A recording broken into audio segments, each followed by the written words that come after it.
The World Cup is done.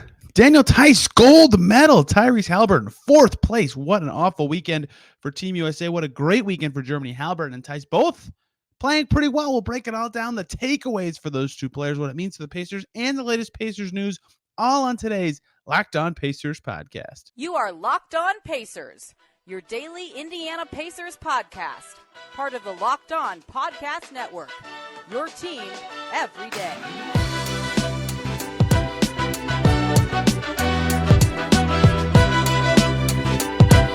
Good Monday, everybody, and welcome into another edition of the Locked On Pacers podcast, where we, of course, talk about the Indiana Pacers. As always, my name's Tony East. I cover the team for Forbes and SI, and today, the World Cup is done. Tyrese Haliburton and Daniel Theis make it through, both playing for podium finishes. Daniel Theis gets it very well.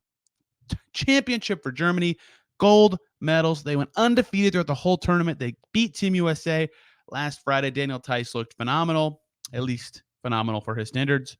Tyrese Haliburton and Team USA, who had the most expectations, lose twice over the weekend, on Friday to Theis and company, and then again to Canada. We'll talk about all of it, what it means for the Pacers, takeaways from the World Cup experience, and then at the end, we'll talk about the latest Pacers news, always something in the sphere of this team, and we're less than a month from training camp, so lots to dive into as usual. Quick little update, if you can see or hear this and it sounds a little different, I moved. I live somewhere else now.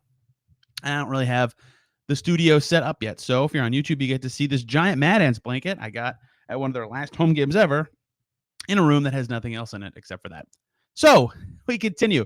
Let's start with Team USA, the definitely more disappointing finish of the two teams that we're going to talk about today. Fourth place for Team USA in all their games. They lost to teams who shot very well from three, Lithuania famously making their first 9 to beat Team USA in the second round of the group stage, Germany, and then again in this game, Canada on Sunday, shooting well to take down the United States. And Canada was the team that beat them to send the United States to fourth, 2 straight non-podium finishes in the World Cup for Team USA. Miles Turner and Team USA in 2019, and now Tyrese Haliburton with Team USA this time around. Germany, with Daniel Theis, just kicked USA's butt from the jump, right? It was 25-15 early. They were creating good threes. Theis's value as a screener, as a roller, as a cutter, even as a shot maker was everywhere. Haliburton came in. Team USA was already down 5, and they did some stuff to come back. Hallie was doing a little bit of his Haliburton stuff, just not as often, it felt like, as he was in other games. And Germany's physical play was just kind of overwhelming. So much so that in the third quarter, Steve Kerr said, let's try Haliburton with the starters. It kind of worked. They chipped at it. They got it really close. They had chances late in the game, but they couldn't stop him. Team USA could not stop Germany. I want to talk more about the final game, so I'm kind of glossing over this one, but I thought this one was done when it was like a 10-point game late. Haliburton's in late. I said Hallie because I'm reading my notes. And USA cut into the lead. They got it down to like one possession, but Germany was just better all night. I mean, they deserved it so much. And the Germany game and the Lithuania game for Team USA felt so similar in that it was a very similar formula. That the European team dominates on the glass. They make a bunch of threes at a high clip, and USA just can't play their game. They can't play fast because they can't get rebounds. They can't get stops, so they can't get in transition. And for Haliburton specifically, who was a solid positive in both games, he just can't be himself at a full level when they're playing that way. And then they're down, so they can't play their way because they need to play iso ball and avoid turnovers. And so he's just not as effective in that stage. Now, against Canada, even the whole game with USA trailing, they lost this one in overtime.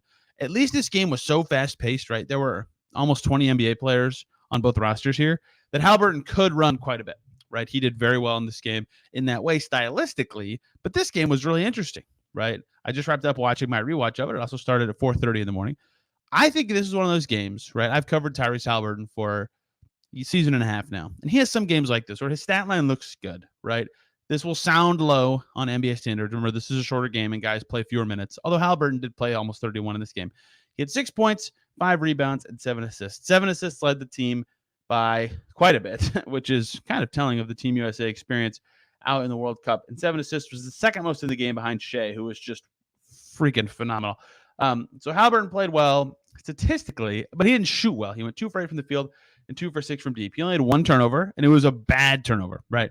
So this is a game that stats say he was good. And when Team USA, when he was out there, they dominated. They won his minutes by 10 points. That means in the 9 minutes and 11 seconds he was out, they lost by 19.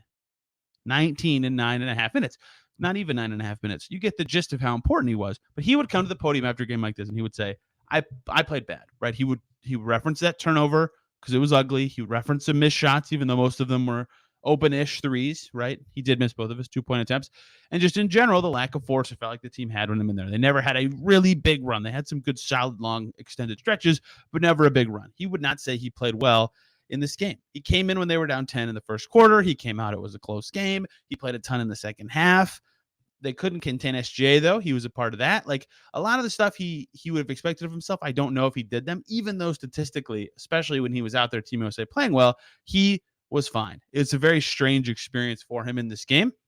But in general, Team USA just struggled in this game. They didn't have Jaren Jackson, who struggled the whole tournament. They didn't have Ingram, and they didn't have Banchero. I thought that was the big one they were missing, was Paolo Banchero. He's been in a lot of their lineups when Team USA has been able to switch the most. Without him, they couldn't switch as much. They had to play Kessler at center. They had to play Bobby Portis at center.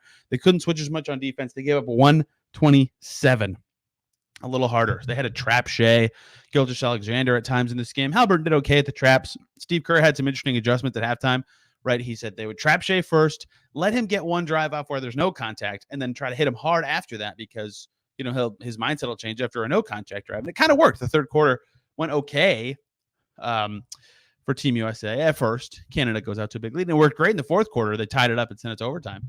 But it was just not enough. And so missing some guys, missing too many shots, dooms Team USA. Their defense was awful in the knockout stages. Truly, truly awful. And no podium for Canada. And that's my take on Haliburton in that game. My take on Haliburton for the whole tournament, right? The takeaways are key here. And I actually have a Team USA thought I'm going to sneak in here as well. For Haliburton in general, right, the big thing for me is, he was great, right? One of the best three players probably on Team USA. Anthony Edwards, certainly in that mix. Mikal Bridges, certainly in that mix. Jalen Brunson played pretty well. Austin Reeves played very well. He might be in the top three as well. But that, certainly in that top 3 to 5 range, right? He was great. And the thing that made this more impressive not more impressive than what he does with the Pacers. The thing that made this impressive to me as someone who covers him is he did it in varied roles, right? A lot of the games, when he had the ball in his hand, that he could push and he could beat Tyrese Haliburton, he looked great. That's what he's done his whole career. That's what I wrote about, right? He's showing the world what he's shown the Pacers for forever. He can be this transition beast that forces defenses to panic all the time, even with stars, right? That matters, right? Knowing that as the Pacers is like, if we get another really good player, they're going to immediately plug in next to Haliburton and not take away from him at all. That's great. But he also showed some off-ball stuff. He played with other guards who handle it and didn't look out of place. And obviously when you can shoot, that helps. But when you're smart and you know how to space and you understand timing, you can play with Jalen Brunson. You can play with Austin Reeves. You can play with Anthony Edwards. And it's not wrong. It works out just fine. And that should also, I think, be an encouraging thing for the Pacers if they ever get a high-volume guy who's a star, or if Mathurin really develops, right? This kind of made me believe more in what that fit could be if both guys hit their ceiling. Obviously, that's a huge if. Just in general, I think that's a big takeaway for me from the way Haliburton played, that his style is still nice with stars, right? And he can do some stuff not with the ball, some thanks to his shooting and decision-making. That was a big one for me. His defense, I think, a lot of people kept tweeting about it during the tournament. I think it took a step forward, certainly. His screen navigation was still pretty bad, right? He still had some rough moments off the ball defensively, not as many. He's better off the ball than on the ball. But in general, I think his defense took a step forward, even though there's a clear one thing that he needs to work the most on, and I think that's going to be crucial once the season gets going. So overall, I think a good tournament for Haliburton. I don't have his stats right in front of me. I can scroll up and get them while I'm talking. But I think, of course, Team USA is going to be bound. 4th place after 7th in the last World Cup that is just very much not a Team USA finish. And that's their 3rd, like people call it the C team. That's probably about right. Haliburton's averages for the tournament, 8.6 points per game and 5.6 assists, right? Okay, so some other teams didn't have their best rosters, like Team USA didn't, and Spain didn't have Ricky Rubio and some other guys, and Serbia, who just made the finals, didn't have Nikola Jokic or Micic, who's playing for the Thunder this year, right? Latvia didn't have Kristaps Porzingis. They made the top 8. Canada didn't have a bunch of guys. Wiggins didn't play. I'm missing, Jamal Murray didn't play, right? So that's like, I get that. Team USA's best team is the best team, duh. But a lot of other teams are also without key guys, right? That argument falls a little short for me. Look, the Olympic team in 2021, USA won the gold. They're the best team, but they did lose a game in the tournament before the knockout stage, right? USA is not infallible on the national stage anymore in the way that they used to be because these other nations are getting better, right? We've had a bunch of international MVPs in a row in the NBA. But the biggest thing to me about Team USA in basketball, I was tweeting about this with somebody after they lost on Sunday, is chemistry. All these other national teams, right? We'll talk about Germany in a second, but I'll bring them up right now. I watched last summer when I was trying to get to know Daniel Theis' game a little better because the Pacers had just traded for him. I watched Germany in Eurobasket, and they got third. They got the bronze. They looked good. And then that almost the exact same team that got that bronze medal in Eurobasket was the same roster that played this summer in the World Cup, right? Similar team. All these international teams have almost exactly the same roster, event to event to event to event.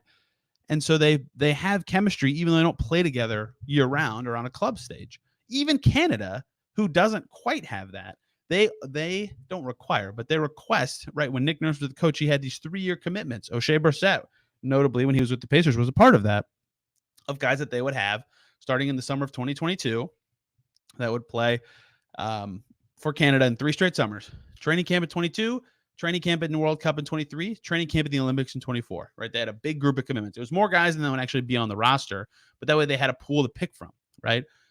And so they even are trying to build that way. Team USA does not have that. They didn't even have tryouts this year like they have sometimes in the past. And they had tryouts for the Olympics last time. I bet they do sort of again, although most of the guys are pretty known.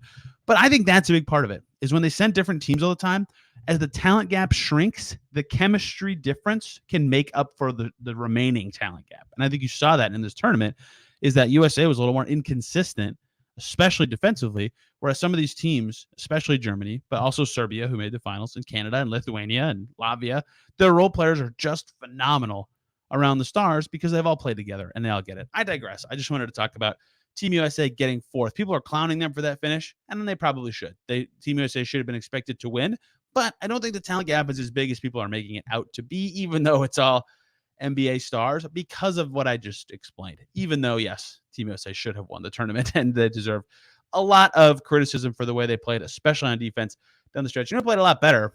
Germany and Daniel Theis, gold medal, very unexpected. Some people had them barely in the top 10 of the power rankings before the tournament started.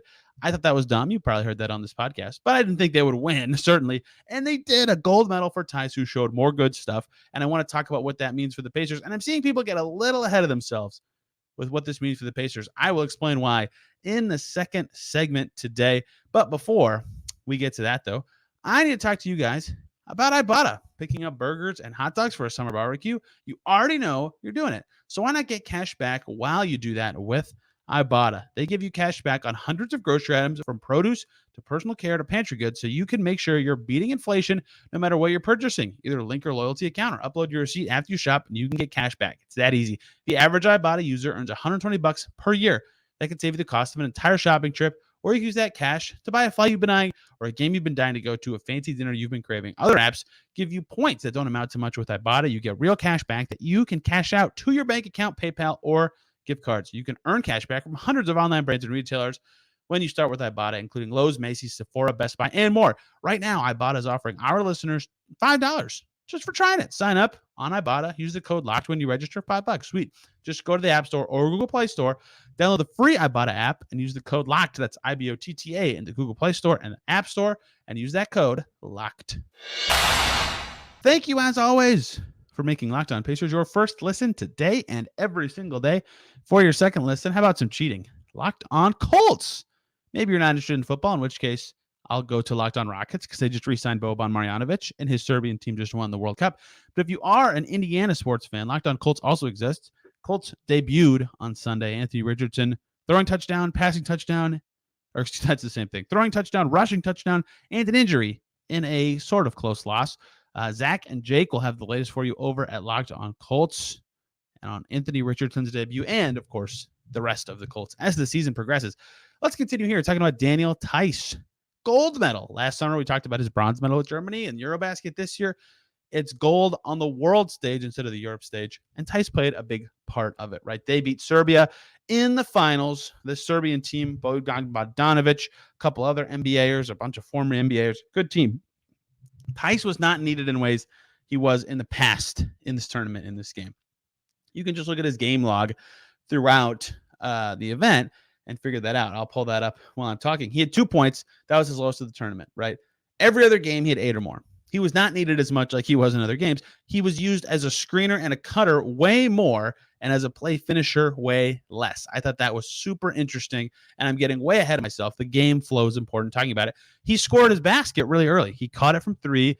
They closed out hard to Daniel Theis, which was interesting. He shot fake, dribbled between two defenders, and hit a floater. It was great. He had some nice passes early in the game, but he didn't have as many touches. He was just a screening, cutting, role playing big, and that is a big takeaway from this tournament about Theis. Is he filled a lot of roles, and he filled them well. He played the four, starting next to Johannes Voigtman, who I've talked about way too many times on Locked On Pacers because I think he's good. But he started next to Voigtman a lot. Voigtman played the five. Sometimes Theis would play the five. It wasn't a lot, but he did. And I thought that was noteworthy that he toggled between those roles. Sometimes he would pick and pop, and he could hit the three in this tournament. In fact, he took threes in this tournament, I guess, is more accurate. He ended up shooting 1 for 10, but taking more than one a game. You could tell him, get it up. I should not have said made. He took them with confidence. Guys would close out hard to him. He shot 60% despite shooting awful on those threes. But he also rolled to the basket a lot, got into floater range, made some elbow jumpers, made some nice passes, 2 assists per game throughout the tournament, right? He just did a lot of interesting stuff. And so as Germany fought in this game, right, it was tied at halftime, 47-all. Even with Theis not getting all these touches like he had in some other games. He had 21 against Team USA last Friday. People were talking and joking on Twitter. The best Pacers player in that game was not Tyrese Haliburton. It was Daniel Theis. I don't know if I agree with that, but Theis had 21 and 7. He was so good.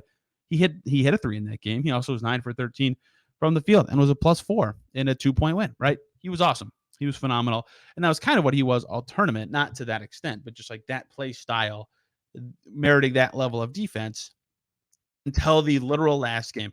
And in the second half, Germany was so good at the start of the half. They were up 10 at times in the third quarter, even with Serbia pushing hard late and getting it down to 3. Marko Guduric, if you remember him, he played for the Memphis Grizzlies for a second, had an open 3 to tie it in the last minute. These games are so awesome. I love talking about him. He missed it. Germany wins 83-77. They get the gold. Dennis Schroeder was amazing. Theis was very good the whole tournament. He averaged 11, 5.5, and 2 on 59.4, 10, 60 shooting splits, right? Low stats in the final game. In general, good stats throughout the tournament. A bruising big man, a rebounding big man, a good screener. Sounds like a lot of stuff the Pacers need. First of all, congratulations to Daniel Theis. This is a massive accomplishment. One of the biggest of any basketball player's career to win a gold medal like this. You could see them going nuts celebrating. He played well throughout the tournament.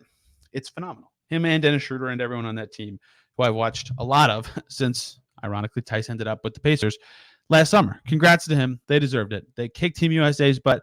They shot phenomenally. They played very well against Team USA in the exhibition before. There wasn't any fluking in that game to me.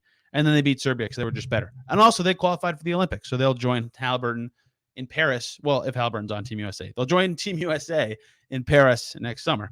So I want to talk about Daniel Theis and what this means for the Pacers. Because people have been tweeting at me, of course, or asking me questions, or even a text, or someone I saw at the Fever game on Sunday. Theis playing pretty good. Does this mean he'll be the backup center for the Pacers now that he's playing this well? Could he be? And I have said during this tournament, yeah, he's the second best center on the Pacers. I think I even said that a few times during last season, right? And so people are saying to me, hey, you see, as this tournament goes, should Theis be the Pacers backup center? And I say, yeah, probably not. And it's not because of what he's doing, right? In fact, here's what I would say. He played this well last summer in Eurobasket. He was this good when he was on the Celtics and even the Bulls and the Rockets, right? Daniel Theis has kind of always been this good. The difference now for the Pacers is not that Theis looks good in the World Cup. The difference for the Pacers in considering Theis playing is that their goals have changed. They would like to win more. They would like to make the playoffs, play in whatever their spoken goals will be. And he's healthier. Daniel Theis is healthier. That was not a thing that they had last year, right? They didn't care as much about winning last year, and Theis wasn't even an option, right? He came in after a crazy summer. He was with the Celtics. They went to the finals, so he's playing basketball up until late June. Then he has this very short amount of time off before prepping for both World Cup qualifiers and Eurobasket. So he played all summer, and then he had that knee thing, and then he had surgery, and he wasn't even healthy till February, right? So even if he was the right option for the Pacers as backup center last year, he wasn't healthy. You could see when he played, he had a minutes restriction. He couldn't run fast. He didn't fit very well. So the difference for me with Theis now, and considering him as potentially the Pacers' backup big man, would not be that he played well in this tournament and looks good. It's that he's healthy and the team has different goals. Now they're interested in winning more than they were last year. So if anyone is thinking about that, I would lodge those thoughts into your head. The third thing I would add, though, is I still don't think Theis will be the backup center. And it has nothing to do with anything I just said, right? It has everything to do with fit. This Germany team was great. They played really slow. they took it up the court and they kind of tried it up. And Dennis Schroeder would run his pick and roll stuff or try to create his own shot. And they moved the ball well. And they're sharp passers and they're smart role players. But they were a slow-paced team. Theis joked about the speed of the team before his return from injury. He's like, I'm going to have to come out after 5 minutes. I'm going to be gassed, right? The Pacers play fast. That is not what Theis is best at. He is good. He can fit with what they do. It's not his best interest for that. And it's not the Pacers' long-term interest to have a center who's not his best at that and one who's not on their timeline, right? So there's a lot going on here. If the Pacers decide to make Theis their backup center, I would get it. He's good. He can screen like crazy. He can rebound. He does a lot of stuff they need. But he also doesn't fit their style necessarily well. And it's definitely not their long-term answer at center. So they have to decide what makes the most sense here. To me, the pace misfit is going to lead to them choosing one of the young bigs. I think that makes the most sense, especially because long-term, you'd like to know if either of them can be your backup five. I think that is more important than what he did than in the World Cup. But there's also the factor of him finally being healthy. I think that is being drastically overlooked in these conversations about could he be the backup five? He was always this good. He just wasn't healthy when the season started with the Pacers last year. Now he is, or should be at least. And so we'll see what that actually means. I'll have a little more write-ups on all this stuff on Pacers SI. But two more takeaways for Theis really quick. One, his defensive closeouts still aren't great. He kind of labors running out there. And I only wrote that down to say he's definitely just a 5 defensively, especially in the NBA. But on a faster-paced team, I think about all that kind of stuff. I don't think he can play the 4 for the Pacers like he does for Germany. But he's clearly center 2 for talent-wise for the Pacers. Does all that fit matter? How does the timeline stuff work out? We'll see what that means for Theis going forward. The biggest takeaway for the Pacers about both players, neither of them got hurt. A key thing for the Pacers franchise, who saw Paul George and his leg injury happen almost 10 years ago now for Team USA in international play. No injuries, at least knock on wood as of right now, for Haliburton and Theis, ready for the season in less than a month. Speaking of that, let's get to some news about the Pacers who have games coming up. In fact, a month from now, we'll be talking about the preseason. So let's talk about the latest Pacers news and pivot out of FIBA coverage. I love the World Cup games. They were so much fun to cover. But that's it for all of them. Hope you guys enjoyed hearing about some Pacers playing international hoops, including Buddy Hield earlier in the month of August. But let's finish up with the latest Pacers news, including the Mad Ants schedule, some ESPN predictions, Haliburton's Olympic hopes, and more. Thank you, as always, for making Locked On Pacers your first listen today and every single day. Christian Wood is a Los Angeles Laker. Check out Locked On Lakers for more on that. He was a hot name in the market, apparently, at this stage of the summer. Let's get to some Pacers news last week since we last talked about Pacers news. One being Tyrese Haliburton said to the Olympic website, that he wants to play in the Olympics at some point in his career. In fact, he said, quote, "My dream would be to play 3 Olympics." Wow, that's tough. If he plays one next summer, he'll be 24, right? That means his 3rd Olympics would be when he's 32. That's basically the only way to get to 3. 28, 32, 36 is a very rare Olympic path. Not impossible, but rare. So he's got to hope that he can make the squad next year in Paris. And I do think he has a chance. He played well for the team in the World Cup. He fits well in Steve Kerr's style. That team might not have a ton of point guards. We'll see. I think Haliburton does have a shot, but he did say he would like to play in the Olympics. His goal is 3. Some of his earliest basketball memories were the Redeem team in 2008. And of course, being such a basketball junkie, I'm sure he remembers everything about that. But he said he wants to play in the Olympics. He wants to get a gold medal with that squad. And I think that is noteworthy. And of course, if he does play, we'll cover it here on Locked On Pacers. That's a year from now, next summer, out in the Olympics. Now it's officially the end of the FIBA coverage stuff that I want to talk about. The Mad Ants, let's do some G League stuff. First of all, short one. David Stockton played for the Mad Ants last year, was with the Pacers for training camp for a day. He's joined the G League Ignite. The G League Ignite are currently playing in the fall showcase, but that means David Stockton will not be back in the Pacers organization. Winner there, any point guard, like Darius McGee, for example, who's with the Pacers for camp and then has to go to the Mad Ants. Potentially some minutes opening up with that team. And speaking of the Mad Ants, their schedule's out, which is a little more noteworthy this year than in past seasons because sorry, I clicked on the wrong tab. they are playing in Gainbridge Fieldhouse, right? They're playing in the same arena as the Pacers this year. If you remember, they're moving from Fort Wayne to Noblesville, but their arena's not done yet in Noblesville. They need a place to play, so they're playing in Gainbridge all season. That synergy is going to be huge. They can send guys down. They can call up the two-way guys. They can have all their own people in the building to watch their two-way guys. Their resources are better, right? Gabe York talked about it a lot last year. Being able to use the Pacers facilities was clutch for him and the team. I think that will be the case again this year. But now that's true for every single game. Madden season opens up November 11th in Sioux Falls. Their first home games 2 days later against the Windy City Bulls. 14 showcase games. Their actual regular season starts December 27th at home against the Memphis Hustle. I know that's confusing, but they're two kind of different seasons there. They play in at the Ignite, so you won't be able to see the G League Ignite in Indiana, who have already tipped off their season, but you will get to see the Mad Ants. So the cool thing here, one, they'll play every home game the Mad Ants play that isn't a matinee will be at 6 p.m., so easy to remember. But two, this is cool, 6 double headers, 6 times a season. The Mad Ants will play in the morning. There'll be a tiny gap after the game, and then the Pacers will play at night, both in Gainbridge. That's pretty sweet. Those will be long days for me personally, but I can't wait because it's an opportunity to see these G League guys up close. That's how I first learned who Gabe York and Terry Taylor and a bunch of guys were and how good they could be, and they've all made it up to the Pacers. So looking forward to seeing, if anyone, who that is this year that could kind of shake things up and maybe move up into the mix. You want the full Mad Ants schedule, it's on the G League website, and I have some of it on the Pacers SI page. Let's go over to NBA 2K, which came out last Friday. Their ratings are out. Tyrese Haliburton, Miles Turner, the only top 100 players in the NBA on the Pacers, according to NBA 2K. They have 5 players rated 80 or higher: Buddy Hield, Bruce Brown, Ben Mathurin, Miles Turner, and Tyrese Haliburton. If you're interested in that, all the ratings are on Pacers SI. I thought Haliburton's rating would be higher.